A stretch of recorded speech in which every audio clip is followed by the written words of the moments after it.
So, welcome uli, grade 8. Para sa inyo uli itong tutorial na ito.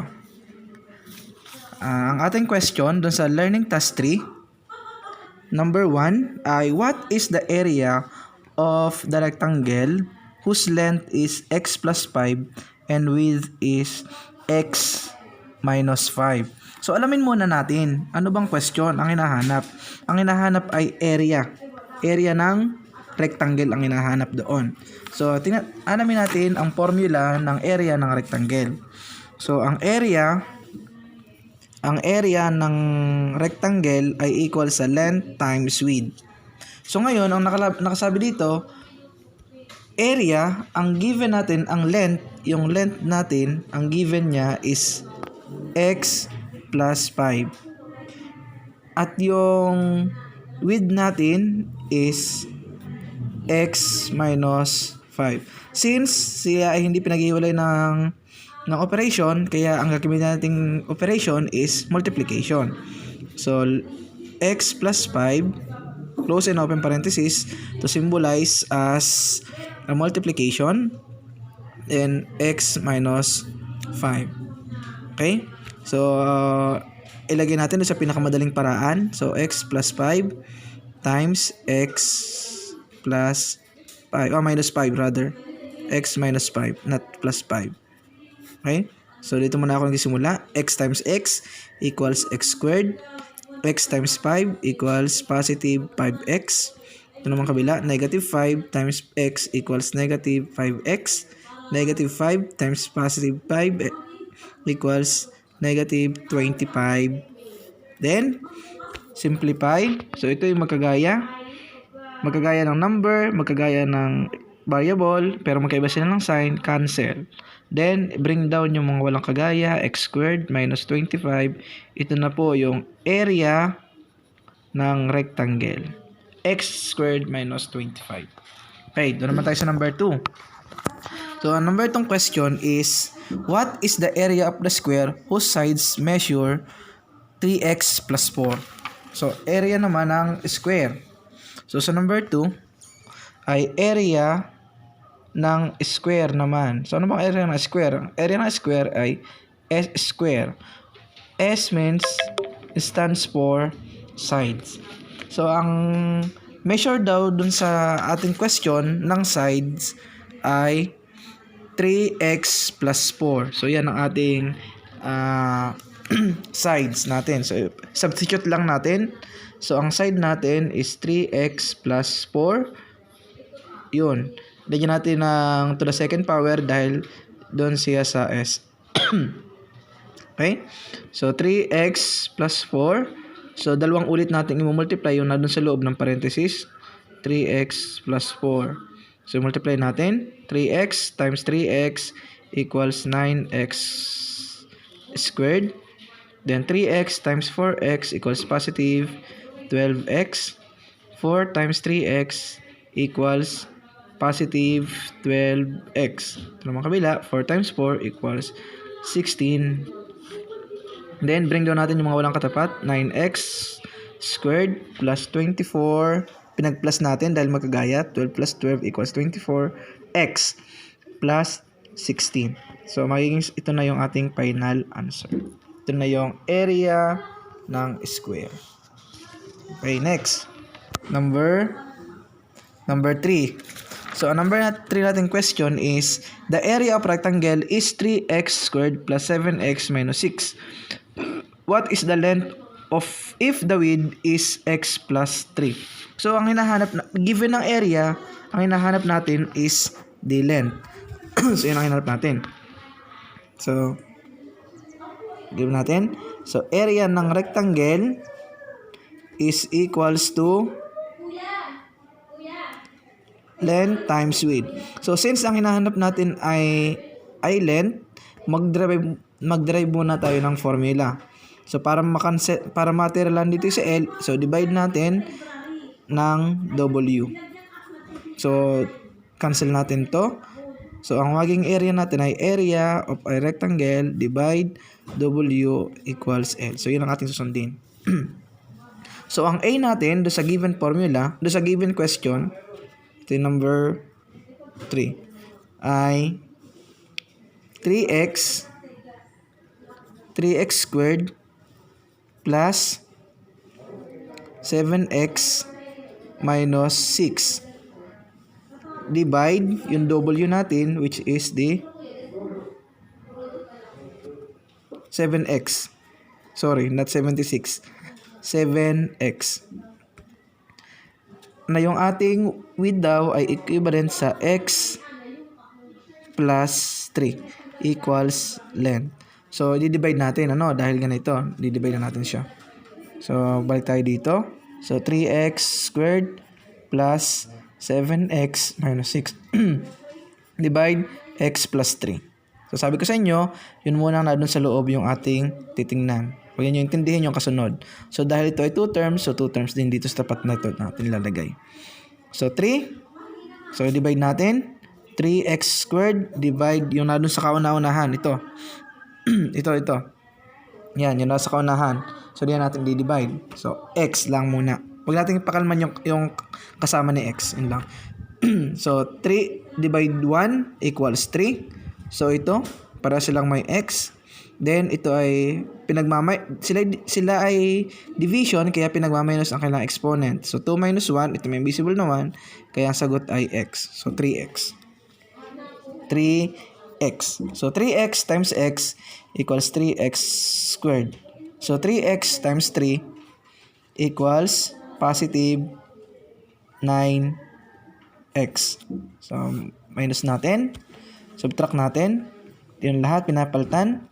Ito ay magiging negative. So, ito cancel. Ito ay magiging negative 2x minus 6. Okay? So, next, ito naman. Bring down natin. Hanap tayo ng divisor para doon. So, since ito ay negative, divide positive, ang ating magiging sign na doon ay negative. So, 2. So, magiging ko natin ay 2. Dahil 2 times x equals negative 2x. Negative 2 times positive 3 equals negative 6. So, ito becomes positive. Ito becomes positive. So, since sila ay magkaparehas lahat, so cancel na sila. So, ang ating magiging sagot ng ang length daw ng rectangle is equals to 3x minus 2. Ayan na. So, 3x minus 2 ang ating equals. Next, dun tayo sa number 4. So, sabi na dito, what is the average speed of the car that covers a distance of 2y to the third power minus 7y to the second power plus 5y minus 1 kilometer in 2y minus 1 r. So, kung ating matatandaan sa ating science ay ang formula ng speed ay distance over time. So, ang hinahanap natin ay distance. Ang hinahanap natin ay speed given ang distance at ang time. So, sunod lang tayo sa formula para hindi tayo maligaw. So, ang speed, ang distance daw natin ay equivalent sa 2y to the third power minus 7y squared plus 5y minus 1. So, 4 siya. All over divide 2y minus 1. So, i-divide natin yung mahaba. Ayan. Divide natin. So, nasa loob yung 2y to the third power minus 7y squared plus 5y minus 1. Divide natin ng 2y minus 1. Okay? So, sabi ko sa inyo, yung nadito lamang ating titingnan. Okay? So, para makita ninyo, 2y to the third power divide 2y. Yun lang una. So, 2 divide 2 is 1. Y, may y parehas, so copy the y. And yung kanyang exponent ay minaminus lang, kaya squared. So, ang ating pag 1 dito, hindi na sinusulat, kaya y squared. So, since ito ay dalawa, dun lang tayo sa pangalawa. So, y is squared. So, y squared divide 2y equals 2y to the third power. Dahil yun, pinagpa-plus na yun. Then, y squared times 1 equals negative y squared. Minus natin, ito yung magiging negative, ito yung magiging positive. So, cancel. Ito yung magiging 6y, negative 6y squared. Then, bring down. Isa-isa lang pag-bring down. Then, yun naman, 6y, negative 6y squared divide 2y. So, since ito ay negative, ito ay negative, ito ay positive, so, ang ating magiging sign na is negative. Dahil negative, sa rule ng division at multiplication, ang unlike sign, yung hindi magkagaya, always negative. Okay, so divide natin. Try natin i-divide. 6y squared divide 2y. So, 6 divide 2 is 3. May y parehas. Just copy the y and subtract the exponent. So, 2 minus 1 equals 1. So, ang ating ang ating quotient is 3. 3y. 3y. So, 3y times 2y equals 6. Negative 3y times 2y equals negative 6y squared. So, 3y, negative 3y times negative 3 equals positive 3y. Subtract natin. Magiging positive, magiging negative. So, ito ay cancel. Ito ay magiging 2y. Next, minus 1, bring down. So, makikita ninyo, magkagaya lang. So, just 1. 1 ang ating quotient. So, positive 1. So, 2y plus minus 1. So, ito ay change operation. So, cancel. Magiging sagot natin, ang speed daw natin ay equivalent sa y squared minus 3y plus 1. So, yan po yung ating sagot. Okay? So, next. So, sa number 5. Okay, so sa number 5 natin, tingnan natin ang question. Multiply m squared plus 2m minus 5 by the sum of m plus 3 and 2m plus 2m minus 3. So, ipa-plus muna natin yung dalawa. Bago natin i-multiply doon. Okay? So, anong na doon? M plus 3. M plus 3 plus 2m plus 2m minus 3.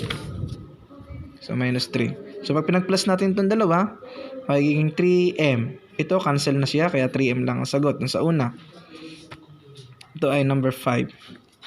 Next, saka daw natin siya i-multiply doon. Sabi, i-multiply sa m squared plus 2m minus 2. So, multiply natin doon. So, m squared plus 2m minus 2. So, multiply natin sa 3m.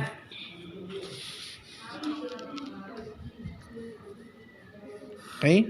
So, 3m times 2 times m squared equals 3m to the third power. Next, 3m times 2m equals 6m, that is positive, 6m squared. Next, 3m times negative 2 is negative 6m. So, ito na po ang ating final answer sa number 5. Okay? So, sana may natutunan kayo, grade 7, and thank you.